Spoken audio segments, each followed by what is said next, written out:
Mais quel sera l'impact de la fonte de la banquise arctique sur le phytoplancton? Mais pourquoi on s'interroge sur ça? Tout va mal. Avec le réchauffement climatique, c'est trop tard pour faire marche arrière. Mais n'importe quoi. Y a pas à s'inquiéter sur ça. On va pas être impacté. Il peut y avoir du bon. Ne va pas à l'extrême. Il faut s'en inquiéter. Rien n'est trop tard. Pour commencer, situons l'Arctique. Ici, c'est chez nous. Là-haut, c'est l'Arctique, c'est-à-dire 3 fois la grandeur de la France. Entre la Russie et le Groenland, moins de 60 degrés.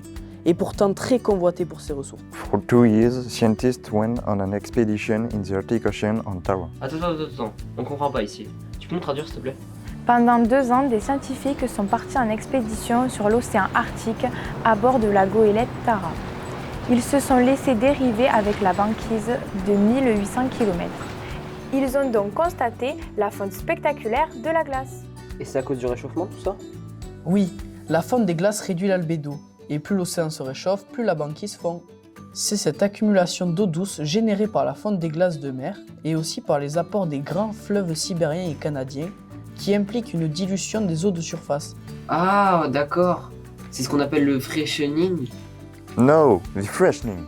Donc ça va appauvrir les eaux de surface en nutriments et donc le phytoplancton va diminuer. Oui, mais non, car le phytoplancton va proliférer surtout au printemps et à l'automne. Et ça s'appelle le bloom. Le quoi? Oh, le bloom. Le bloom, c'est l'augmentation de la production phytoplanctonique. Attends, je comprends plus rien moi. Bon, je reprends depuis le début. Dans l'océan Arctique, il y a du phytoplancton, par exemple les diatomées et les dinoflagellés. Pour qu'ils se développent et assurent la photosynthèse, il leur faut 2 choses. La première, des nutriments, en l'occurrence des sels minéraux. Et là, attention, l'eau douce des fleuves dilue les nutriments. Donc on pourrait penser que c'est négatif, sauf que ce n'est pas si simple. Deuxième besoin, la lumière.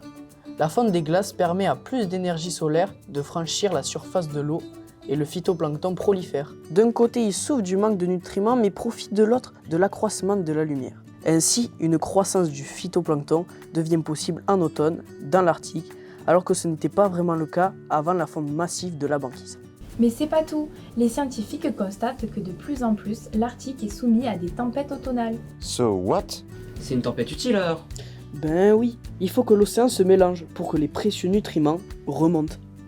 Ok, donc le phytoplancton aura la lumière et les nutriments pour proliférer.